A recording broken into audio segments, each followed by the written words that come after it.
بەهۆی هەوڵدان بۆ هێنان و بەکارهێنانی مادەی هۆشبەر بۆ ناو چاکسازی گەورانی سلێمانی لە ماوەی ساڵێکدا 47 کەس لەلایەن پاسەوانانی چاکسازیەکەوە دەستگیر کراون و ڕوبەڕووی دادگا کراونەتەوە.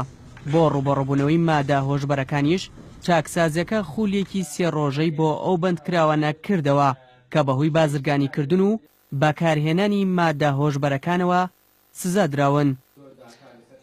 بەکارهێنەرانی مادەی هۆشبەر هەر بەعام بەهۆی ئەوەی کە سنوورەکانی هەرێمی کوردستان لە ئێستادا تۆکمەنین وەکو پێویستنین بۆیە بارودۆخی ئێستای هەرێمی کوردستانیش کاریگەری زۆری لەسەر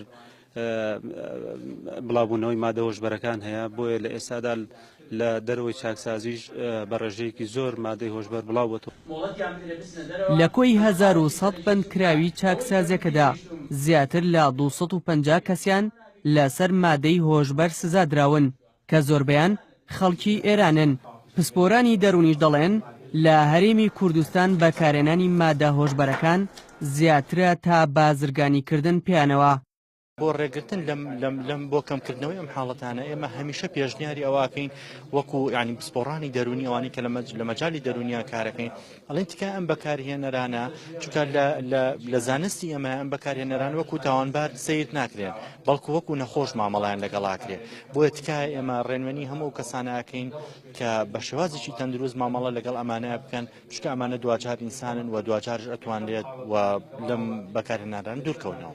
چاکسازی گەورانی سلێمانی گرفتی کەمی پاسەوان و ئامێری پشکنینی هەیە و بەو هۆیەوە ناتوانن بە تەواوی ڕێگری لە بردنە ناوەی مادە هۆشبەرەکان بکەن بۆ ناو چاکسازیەکە.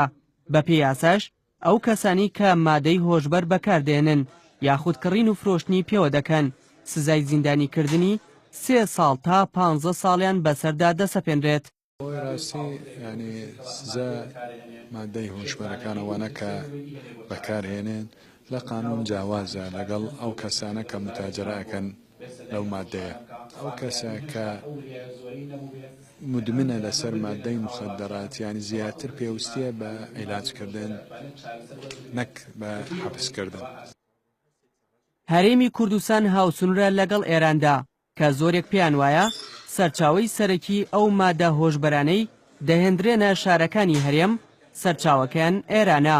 ئامانج لەم خولەش هەوڵێکە بۆ بەرەنگاربوونەوەی مادە هۆشبەرەکان و لەو کەسانەشەوە دەستی پێکردووە کە بەکارهێنەری ئەو مادانن. دیار جەمال نارتی، سلێمانی.